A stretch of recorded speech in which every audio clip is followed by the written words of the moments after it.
Salut! Aujourd'hui, je vais te parler de la graine de lin. Mon nom est Dani. Pour commencer, la graine de lin, je ne sais pas si tu savais, mais le producteur numéro 1 au monde, c'est le Canada. En plus, on en exporte.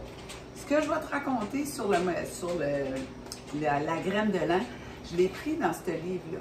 J'aime beaucoup Dr Béliveau. Je le suis, qu'est-ce qu'il fait, ses livres. J'ai pas mal acheté tous ses livres, je les ai tous lus. Lui, je l'aime beaucoup.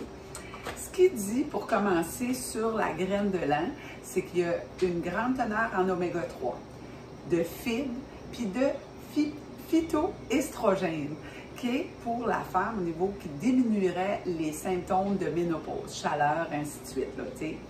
Fait que, mais ce que lui, il dit, j'ai appris ça de lui il y a quand même plusieurs années, puis que j'ai mis en pratique.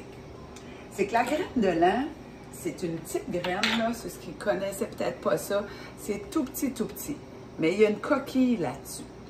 Fait si tu la manges telle qu'elle, sans l'avoir broyée, le système digestif ne peut pas la broyer, ni utiliser les vitamines ou ce qu'il y a dedans, l'oméga 3, les fibres, et ainsi de suite. Le système digestif, ça va passer tout droit. Fait que, si bien faire ce qu'il y a à faire pour que notre corps puisse l'absorber. Ce qu'il faut faire, c'est la broyer. Puis moi, avant d'écouter Dr Béliveau, là, je mettais ça dans mon broyeur à café, là, puis ah ouais, on broye ça au bout en poudre. Ben, c'est pas ça qu'il faut faire. Fait que, je vais vous le montrer, ça va faire du bruit, là, mais ça ne durera pas longtemps. C'est qu'il faut casser la coquille, la broyer, ça va devenir un peu jaune et brun, mais pas la rendre en poudre. Ce que Dr Béliveau dit, c'est qu'on l'oxyde, puis on ne peut pas retirer le plus de bienfaits possible qu'on veut avoir de la graine de lin. Fait je vais le faire, OK? Attention à tes oreilles. C'est vraiment là, des pulsations. Ça fait longtemps que je vois ma graine de lin, là. Je vais vous le montrer encore un petit peu. Bon, il devrait être comme ça. Fait que la coquille se casse, elle se brise, puis elle devient jaune. Fait que je vais essayer de pas toute jaune, c'est comme des fragments jaunes et bruns. Fait que la coquille s'est broyée, puis là, le corps peut l'absorber.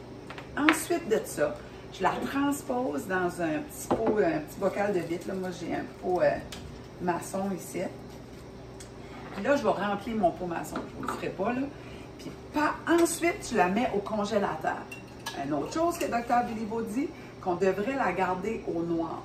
Comme que ce soit opaque. Elle n'ait pas la lumière de la clarté de l'extérieur. On ne laisse pas ça sur le comptoir. Donc, dans le congélateur, c'est toujours au noir. Puis elle est bonne 3 semaines après l'avoir broyée. Fait qu'on peut l'utiliser comme ça, puis elle est prête à être utilisée. J'ai hâte de vous entendre. Donc, on commente, on aime, puis on partage la vidéo, puis on se voit demain. Bye!